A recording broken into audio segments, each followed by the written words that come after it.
Hello, my name is Lucas. This is Bit of Lit.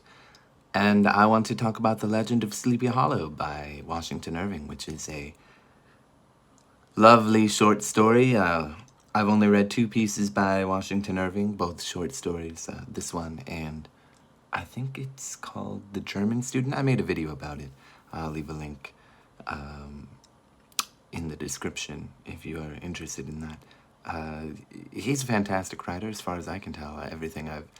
The two things I've read by him have been full of ambiguity and wonderful in many ways. This story is set in the late 18th century, shortly after the Revolutionary War, it seems, because Sleepy Hollow is haunted, it appears, by the Headless Horseman, who is possibly beheaded by a cannonball, a Hessian soldier beheaded by a cannonball in a nameless battle. Possibly. And in this story, we follow Ichabod Crane, who is the schoolmaster, lanky and superstitious, and vying for the love of a young woman from a well-to-do father. And unfortunately for him, he has some competition in a young man, Brom Bones, that wants to get in a physical altercation with him, but can never seem to manage to get Ichabod into it. And one night, Ichabod comes to this party celebration thing with the hopes of wooing this woman into marriage, who, by the way, he is much older than. Very weird.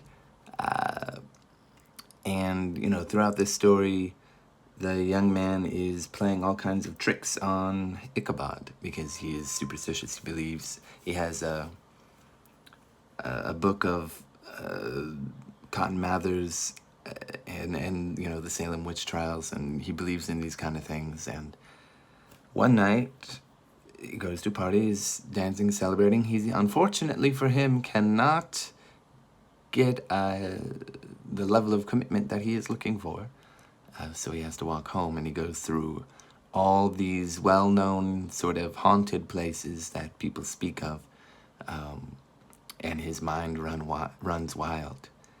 And he's on his horse, Gunpowder, and he hears the Headless Horseman chasing him. And he figures, surely I must get away. And he tries to get away, and he figures, if I can get past this bridge, after he loses his saddle and hangs on for dear life to Gunpowder, surely I can save myself.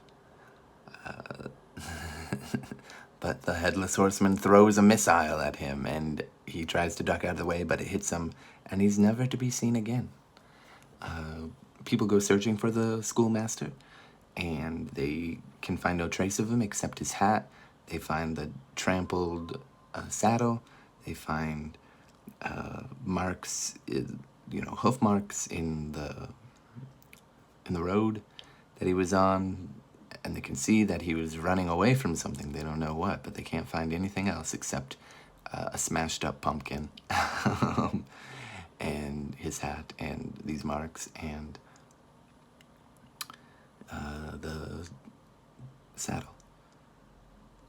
It does appear, in many ways, that it was a Headless Horseman. However, once news sort of breaks out, Brom gets the girl, and he seems to look knowingly around when discussion of Ichabod comes in his path, which it's a small town, so of course that would happen. And so there is a bit of ambiguity, and you have the strong impression that he did, in fact, kill Ichabod himself, or maybe something else happened. Maybe he ran him out of town. There is a belief that he just left. scared out of his wits by what he's seen. Or maybe he's been murdered. Maybe he was actually the Headless Hessian Horseman soldier ghost. We don't exactly know. And then the postscript lets us, because this is told by somebody else, lets us know that the person telling it is in Manhattan, I guess Manhattan, and doesn't believe a lick of it. And there's another, there's a lot of ambiguity about what actually happened to Ichabod Crane. And I've basically just told you everything that happened. The descriptions and the writing and the dialogue, everything about it is wonderful. Washington Irving, I'm very impressed with, and I look forward to reading more by him. So far, he's been a fantastic author. I recommend reading this, even though I just spoiled it. I think it'd be interesting to hear what you think actually happened. As for me, my opinion is that... oh, and another little complication, old housewives believe that he was spirited away unnaturally, and that it wasn't the young man that ran him off or killed him and made him disappear. So, we're not entirely sure. There's that extra complication because they're still talking about it to this day. I suppose in that sense it might just be an old wives' tale, right? That kind of thing, some passed down story. And the person saying it doesn't believe it, but I think that it was... I guess I believe that it was the young man just ran him off.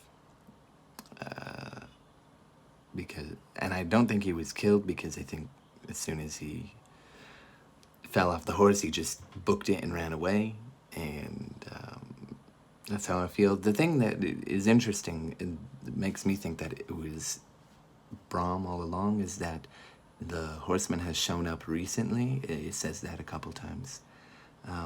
But again, it does seem like the Headless Horseman, I think it's in 1790, this story.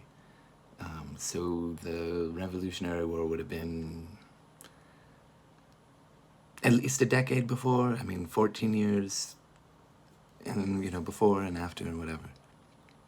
But it could be a story that has gone on since the end of that war. And then the mantle was sort of taken up.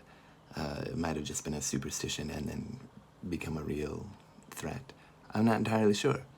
I want to know what you think. I think that he was just run off, personally, by Brom. But it's open to interpretation. It's very ambiguous. Let me know. Bye.